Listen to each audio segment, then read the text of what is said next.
Kalau sempat duduk perutnya, tinju mukanya iya. Gara-gara kegap selingkuh. Kalau udah selingkuh, apapun bisa terjadi, Bang. Untung masih hidup, iya kan? Logika aja. Kalau aku nggak ganti celana dalam, kenapa dia mau dekat sama aku? Iya kan? Nah, terus apa lagi kata dia? Nggak ada. Dia bilang 2M, 3M ya? Nggak ada.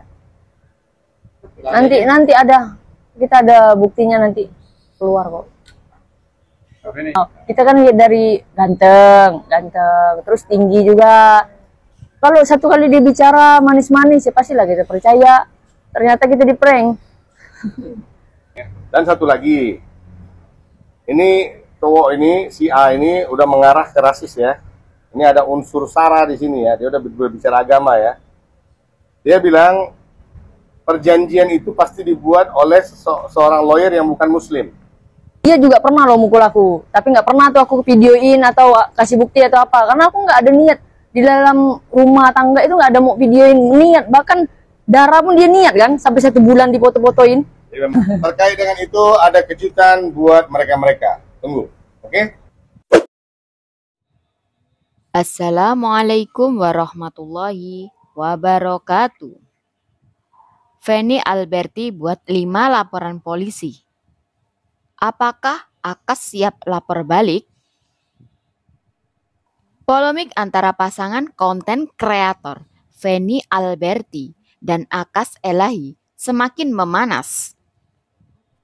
Feni resmi melaporkan Akas ke kepolisian dengan total 5 laporan ke polisi. Namun begitu, pihak Feni belum mengungkap secara detail perihal perkara yang akan dilaporkan. Ya itulah, pokoknya nggak di luar otak kita lah untuk berpikir lah. Kalau dia ngomong semuanya saya ngomong pen, nanti katanya saya yang ngarahin tuh. Nggak ada. Ya ada, karena aku susah berbahasa aja, makanya dibantu sama Pak Daren. Artinya untuk dengan pihak sebelah ada ini nggak sih penyesalan atau apa sih? Menyesal untuk apa? Ya mungkin pernah. Oh iya, pernah kenal. Itu akan aku sesali seumur hidup. Nggak apa-apa lah, anggap aja anak itu anugerah, ya udah. Jadiin pelajaran, titipan ya. Mbak Feni, maaf sebelumnya nih, ini kan ada omongan yang dengan kurang fokus juga ya, ketika yang di sana menyampaikan terkait bau ikan asin. Masa ada? Mana ada dia bilang mau ikan asin, Bang? Ini salah Abang jam. ini salah nih, nggak ada dia bilang ikan asin. Putihan kali, sama. Coba Abang dulu apa? Ya enggak, itu di pihak sana bilang bahwa itu kan seperti apa nggak menangkapnya. Bukan, nggak ganti celana dalam kan, kata dia. Oh iya. Ya itu pokoknya kata-kata nggak etis. Iya. Menanggapinya gimana lah? Logika aja, kalau aku nggak ganti celana dalam, kenapa dia mau dekat sama aku? Iya kan? Nah, terus apa lagi kata dia? Darah apa? Darah strawberry. Nanti di mute aja. Darah strawberry nggak ganti berapa bulan katanya, sebulan. Kalau nggak masuk akal, asal ceplos mulutnya. 1 bulan Bang, jadi bangkai kali. Kalau wanita Indonesia enggak? Bukan Bang, kalau misalnya ada di kasur, Saya belum dia, pernah ya. dia Saya tidur di pernah situ. jalan dari Aceh sampai Papua ya. Gua nggak pernah ketemu wanita Indonesia yang tahan dengan yang tidak bersih. Walaupun mereka tinggal di tempat yang nggak ada AC, yang nggak ada lampu, yang nggak ada lantai ya. Gua nggak pernah ketemu wanita Indonesia yang tidak bersih. Nggak masuk di akal. 1 bulan nggak ganti, nggak masuk akal. Terus kalau kenapa dia nggak gantiin? Dia tidur situ kan? Dia tidur situ pasti 1 bulan nggak ganti. Kenapa dia yang nggak gantiin? Berarti dia jorok. Berarti Udah dia gini juga aja, jorok. kita bikin singkat daripada nanti panjang-panjang. Ini salah bicara ya.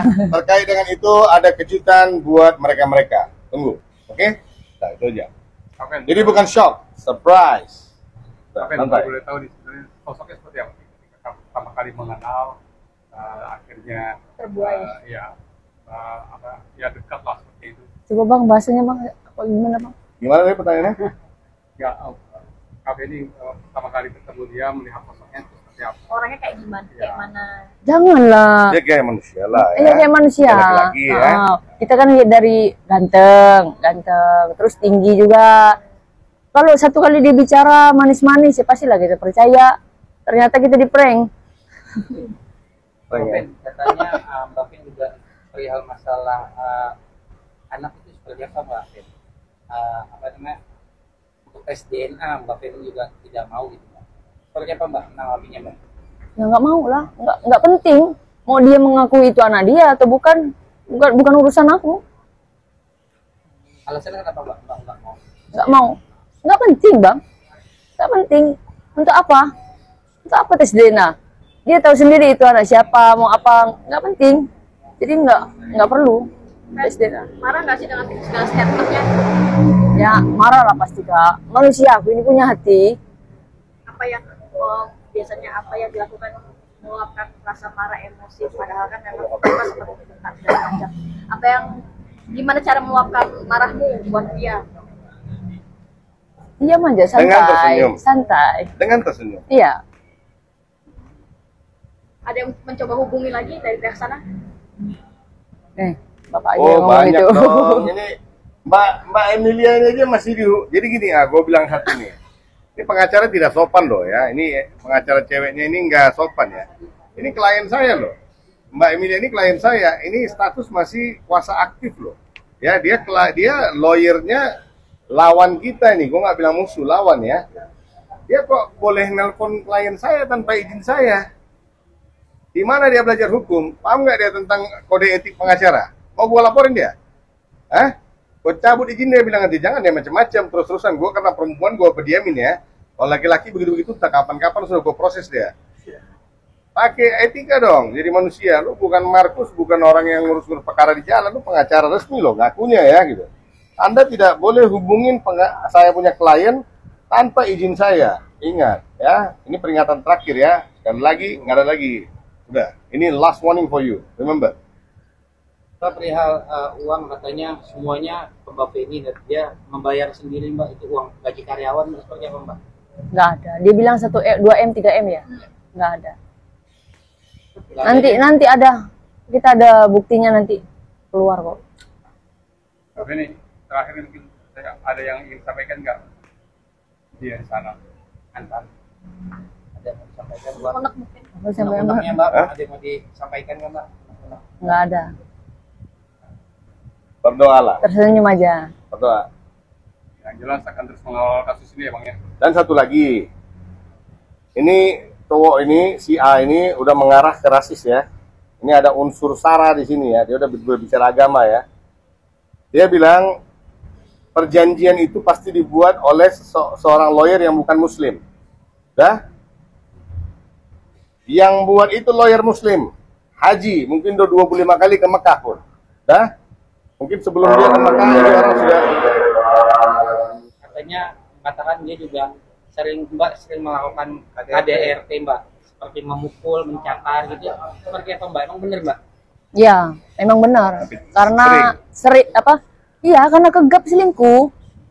Tapi dia juga pernah loh mukul aku. Tapi nggak pernah tuh aku videoin atau kasih bukti atau apa. Karena aku nggak ada niat di dalam rumah tangga itu, nggak ada mau videoin niat. Bahkan darah pun dia niat kan, sampai 1 bulan dipoto-fotoin. Jadi memang sudah direncanakan. Jadi sudah ancang-ancang. Paham kan? Burung katanya sebelum terbang, dia bangun sangkar dulu katanya di atas pohon. Nah inilah ceritanya. Berarti dengan apa benar Mbak melakukan KDRT dengan alasan emang benar dia Tegap selingkuh. Tapi dia juga bales. Nggak cuma aku doang yang mukul, kadang-kadang juga dia bales. balasnya seperti apa Mbak? Apa yang dilakukan Kalau dia? saya seperti apa? Abang coba sini berdiri Bang. Enggak, balasnya dia melakukannya tindakannya seperti apa? Namun emosi nggak lawan. Intinya gini, perempuan mana pun tidak akan diam kalau tahu suaminya itu selingkuh. Iya. Udah itu aja, kan gitu. Nanti kalau kita panjangin nanti jadi lebar, nanti sama dengan luas. Oke? Terus mendengar. Sekarang gini, terkait dengan ini orang sudah mengarah ke rasis, dia ada menyinggung unsur sara ya. Dia bilang perjanjian itu pasti dibuat oleh seorang lawyer yang bukan Muslim. Dah, dia tahu saya bukan Muslim, jadi dia percaya saya begitu. Oke? Gue bilang, yang membuat perjanjian itu adalah seorang lawyer beragama Muslim. Ya, rekannya Pak Darin. Rekannya Pak Darin. Ya, Pak Win namanya. Haji Win. Ya, Haji Win, Pak Haji Win. Ya, awalnya Yang bikin bukan Pak beliaulah Darin. yang handle Feni terkait dengan surah belum ke saya. Itu Haji sebenarnya Win namanya. Oke? Seorang Muslim loh. Mungkin udah 25 kali dia ke Mekah. Tahun 93 dia sudah naik haji. Muslim. Dah. Jadi hati-hati. Kau berbicara hati-hati. Kau datang ke negara kita. Ini negara damai. Ya, kau jangan ciptakan kondisi dengan unsur-unsur agama di sini. Kau udah buat salah. Kau sekarang mau cari pembenaran dengan kau pojokkan lagi aku sebagai lawyer yang bukan muslim. Nah, hati-hati ya. Ini kita masih profesional. Jangan nanti kamu sentuh saya tercipta lagi unsur-unsur personal. Nanti tidak baik. Ya, saya praktisi hukum. Ingat. Oke? Mana? Nah, yang tadi dulu bikin masalah rumah tuh apa Mbak? Kalau boleh tahu? Masalah rumah. Intinya kalian kan yang masalah ribut, yang duduk di perut dipukulin kan? Nah, Penny gimana? Siapa yang mukul perut? Penny. Adalah Penny mukul perut dia. Enggak, lu naik di atas perut kata. Ini kan apa ini? Masih nanya apa tadi, Mas? Gimana? Tadi katanya Mbak Penny juga sempat memukul perutnya Mas Akas. Perut? Terus sempat duduk di perutnya dia gitu. Iya, kalau sempat duduk perutnya, tinju mukanya iya.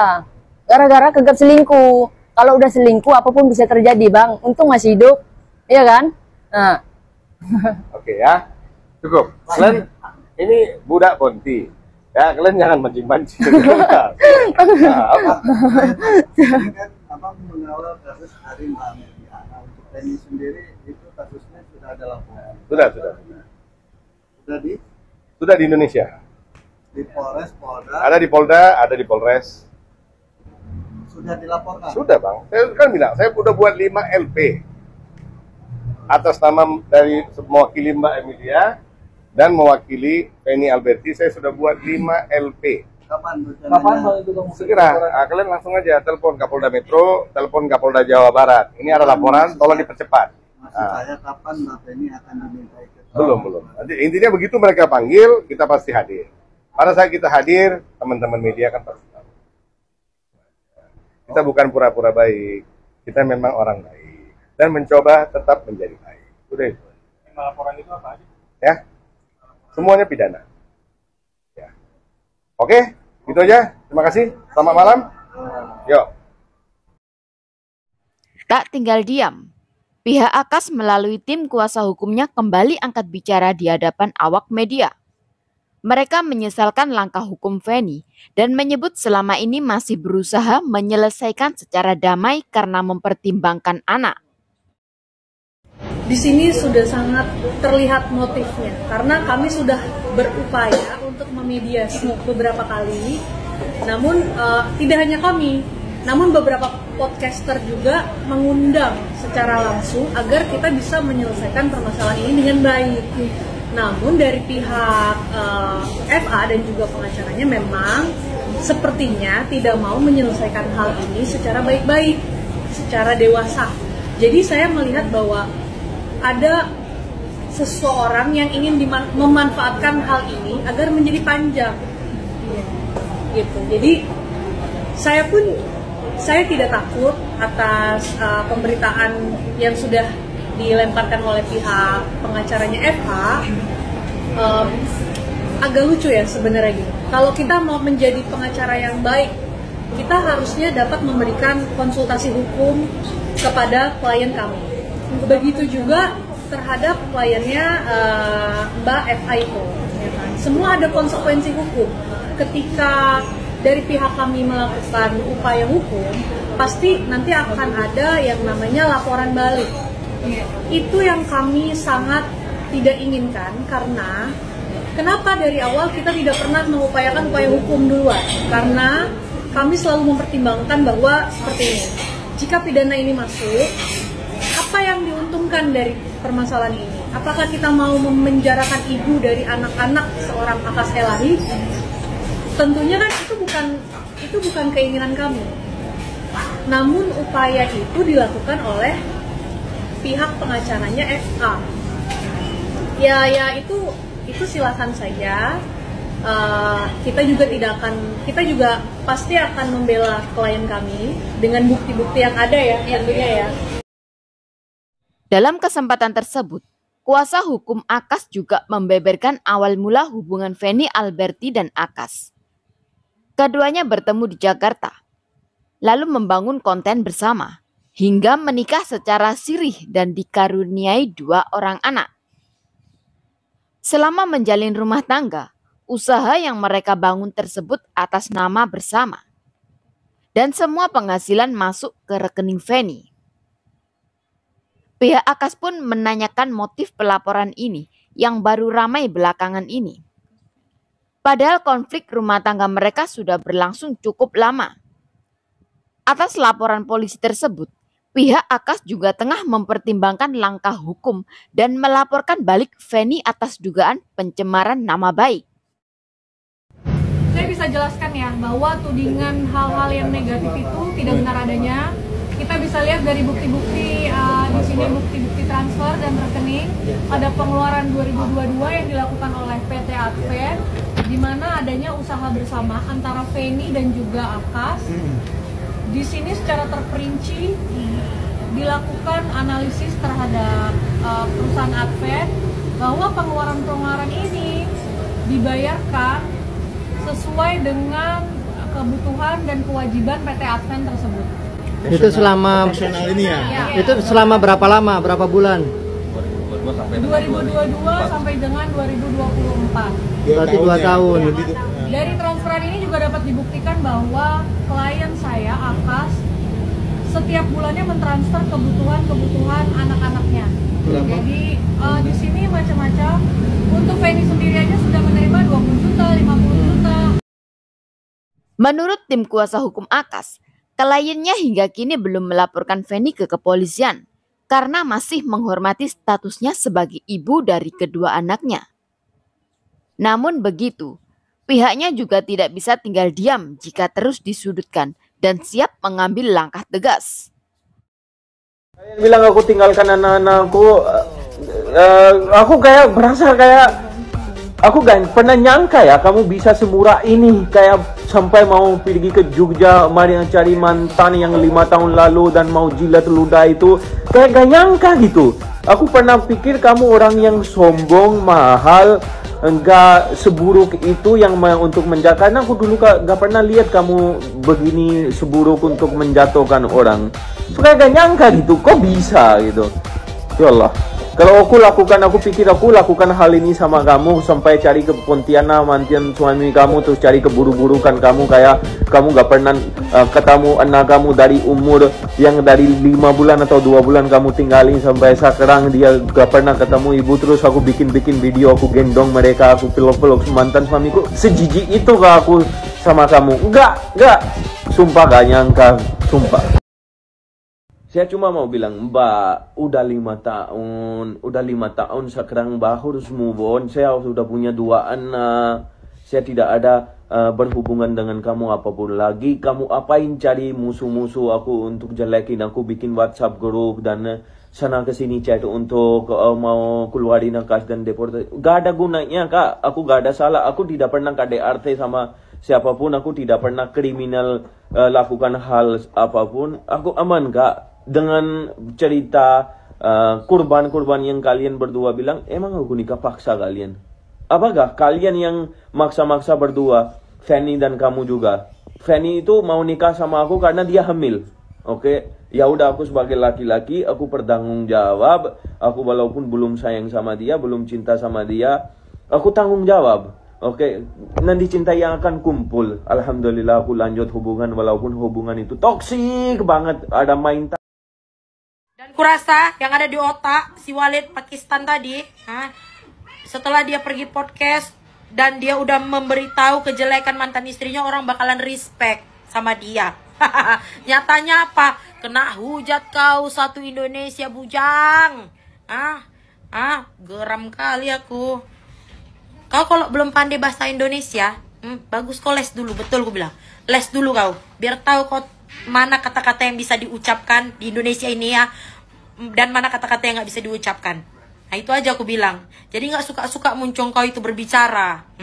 Salah-salah kau yang jadi kena hujat. Padahal niat hati kau mau membela diri kau kan, supaya orang respect sama kau. Nyatanya apa? Kena hujat kau. Mampus. Perkakas siap-siap pakai baju orange ya. 5 laporan itu dari pengacara Feni Alberti. Sedangkan Feni Alberti dia semakin laris manis akan semakin kaya raya dengan endorsement yang semakin lancar, berdatangan terus-menerus. Lantas, apakah konflik ini akankah lebih panjang dan berujung saling penjarakan?